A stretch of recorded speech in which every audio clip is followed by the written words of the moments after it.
Verdades sobre o câncer de pâncreas. Eu sou o Dr. Carlos Canteras, cirurgião do aparelho digestivo, cirurgião com ênfase em cirurgias de fígado e pâncreas, e a gente vai conversar um pouquinho hoje a respeito do câncer de pâncreas, os fatores de risco, da prevenção, quando o paciente merece uma supervisão, uma vigilância mais próxima e quando realmente a gente está diante do diagnóstico de câncer de pâncreas, o que fazer. Bom, primeiro ponto, a gente está diante de uma doença extremamente agressiva, o câncer de pâncreas, onde o diagnóstico precoce, isso eu já falei em outros vídeos, tanto no YouTube, tanto no Instagram, a respeito do câncer de pâncreas, que sem dúvida o diagnóstico precoce muda a sobrevida, muda a mortalidade, muda o quanto a gente pode oferecer para o paciente na cura daquela doença. Então o diagnóstico precoce sem dúvida é fundamental, a gente está falando de uma doença extremamente agressiva, que é o câncer de pâncreas, o adenocarcinoma de pâncreas. Mas especificamente, o que a gente consegue fazer para tentar evitar ou diminuir o risco, atenuando a chance desse paciente desenvolver um câncer de pâncreas? Ou seja, atuando sobre os fatores de risco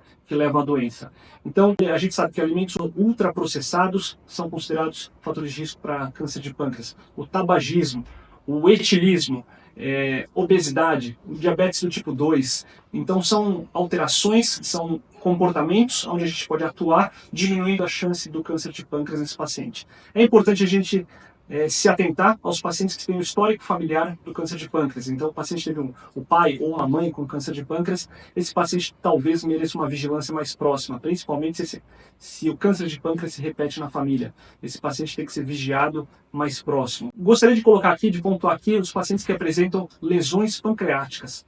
São cistos pancreáticos, cistos complexos, lesões solidocísticas de pâncreas. Esse paciente tem alguma alteração pancreática que merece uma vigilância. Sem dúvida, ele tem que ter um acompanhamento de um médico especialista, determinar o diagnóstico dessa lesão solidocística de pâncreas. De que lesão a gente está falando? A gente está falando de um tumor neuroendócrino, a gente está falando de um cistoadenoma mucinoso, um IPMN, um tumor de Franz, a gente está falando de um pseudocisto ou um cisto seroso, uma lesão completamente benigna, ou a gente está falando de um câncer de pâncreas propriamente dito. Então a gente precisa distinguir qual tipo de lesão pancreática a gente tem para fazer a sequência, para fazer o acompanhamento desse paciente. Se há necessidade de intervenção ou não vai depender, sem dúvida, do diagnóstico. Então o médico especialista é fundamental nessa avaliação. Não existe, isso também eu já coloquei em outros vídeos, não existe até o momento nenhum exame de rastreio, nenhum exame preventivo, ou seja, um protocolo de prevenção para câncer de pâncreas. Assim como a gente tem no câncer coloretal, onde a partir de uma certa idade a gente rastreia o paciente não tem sintoma nenhum, mas ele passa por exames periódicos no sentido de detectar uma lesão precoce, uma alteração precoce. Para o câncer de pâncreas a gente não tem nada definido ainda. Então a gente não tem uma idade para começar um preventivo, um exame específico para começar um preventivo. Então o que a gente pode usar ao nosso favor, usar ao favor do paciente no sentido de prevenção para o câncer de pâncreas? Então foi o que eu falei. Evitar tabagismo, etilismo, controle de obesidade, controle de diabetes, histórico familiar, vigiar o paciente mais de perto, e aqueles pacientes que têm alguma alteração pancreática, algum cisto complexo pancreático, um segmento mais próximo, um segmento periódico mais próximo desse doente, com o diagnóstico da etiologia, quer dizer, diagnóstico do tipo do cisto. Então, com isso, a gente consegue cercar melhor o paciente, vigiar melhor esse paciente, exatamente para, caso tenha o desenvolvimento ou o aparecimento de um câncer de pâncreas, o diagnóstico precoce é feito. Então isso é fundamental. Bom, então a gente está falando dos fatores de risco, os possíveis diagnósticos aí de lesão pancreática que acarretam ou não para câncer de pâncreas, mas como a gente consegue vigiar esse pâncreas? Como eu consigo olhar para esse pâncreas e fazer um screening desse pâncreas, quer dizer, fazer um mapeamento desse pâncreas para ver se tem alguma alteração ou não, se merece um acompanhamento ou não. A gente tem uma série de exames, tá? Principalmente os exames de imagem mais acurados, com cortes mais finos do pâncreas, uma tomografia específica para pâncreas, com contraste, uma ressonância específica, uma colangiorressonância visando o pâncreas e até mesmo um exame de ecoendoscopia, quer dizer, uma endoscopia que faz um ultrassom na ponta, um ultrassom exatamente em cima do pâncreas, onde a gente consegue fazer esse mapeamento, esse estudo com mais acurácia, um estudo mais detalhado do pâncreas. Então, o exame de imagem, seja uma tomografia ou uma ressonância, ou uma colangiorressonância, seja um exame de ecoendoscopia que a gente consegue avaliar bem o pâncreas. Sem dúvida, a gente tem alguns marcadores alguns marcadores tumorais que a gente pode coletar no exame de sangue, exatamente para fazer essa pesquisa e para auxiliar no nosso diagnóstico. Então, como a gente colocou alguns exames, é muito comum, eu acabo recebendo direct ou comentários perguntando, sempre que eu solto alguma informação, algum vídeo sobre pâncreas, de que exame eu preciso fazer, que exame eu tenho que fazer, doutor, para detectar o câncer de pâncreas. Como eu falei, tem uma resposta pronta para vocês. Faça uma tomografia que vocês vão achar o câncer de pâncreas. Não é assim que a gente faz. É exatamente porque a gente não tem um protocolo hoje definido para começar um screening, um rastreamento para câncer de pâncreas.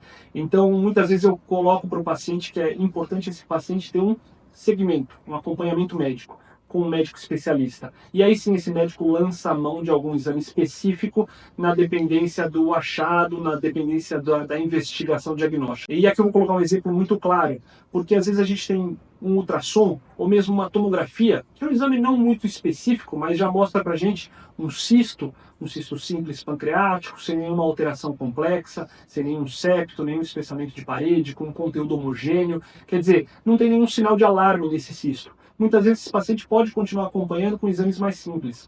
Só que se a gente faz um exame desse tipo, um ultrassom, uma tomografia, e já vê uma vegetação dentro desse cisto, um espessamento de parede, um realce na parede, uma septação, um cisto complexo, com características complexas, que aparecem com sinais de alarme ou características preocupantes, esse paciente tem que dar um passo adiante, ou com um exame de imagem mais acurado, ou mesmo com uma ecoendoscopia para uma análise dessa lesão, por uma ecoendoscopia com punção, análise do líquido do cisto e muitas vezes biópsia. Então aí a gente consegue diagnosticar ou fazer um diagnóstico específico desse tipo de cisto. Com esse exemplo, o que eu quero colocar para vocês? Que não existe uma resposta pronta. Qual exame eu tenho que fazer para olhar o pâncreas? E eu te dou uma resposta. Isso não existe. Existe sim a gente diagnosticar as características da lesão, entender que lesão a gente tem diante de nós, que paciente a gente tem diante de nós, e aí seguir um caminho de investigação. Então é importante a ponderação, a análise técnica de um médico especialista. Bom, então um conteúdo complexo, sem dúvida, tem muitos detalhes. Em um único vídeo a gente não consegue colocar tantas informações técnicas, mas sem dúvida verdade sobre o câncer de pâncreas, que é uma doença extremamente agressiva. Lembrar que tabagismo, etilismo, obesidade, alimentos ultraprocessados, sedentarismo, diabetes podem levar ao câncer de pâncreas, ou seja, são fatores de risco para o câncer de pâncreas. Lembrando do histórico familiar, isso é extremamente importante. O diagnóstico precoce muda completamente a evolução, isso também é uma informação que deve ser guardada. Importante a avaliação técnica de um médico especialista para distinguir entre cistos complexos, lesões solidocísticas, lesões sólidas e câncer de pâncreas. Então tem que ter essa distinção, tem que ter essa análise. Eu tentei passar aqui essas informações para vocês, lógico que informações complexas, um conteúdo a gente consegue se aprofundar muito mais, mas caso vocês tenham dúvida, fiquem com alguma dúvida, nos mande, tá? Deixe seus comentários, nos mande as dúvidas para a gente tentar esclarecer e criar novos materiais, criar novos informativos a respeito da doença. Caso você tenha gostado do conteúdo, curta o nosso vídeo, compartilhe, deixe seu like, ative o sininho e nos mande mais dúvidas. Obrigado.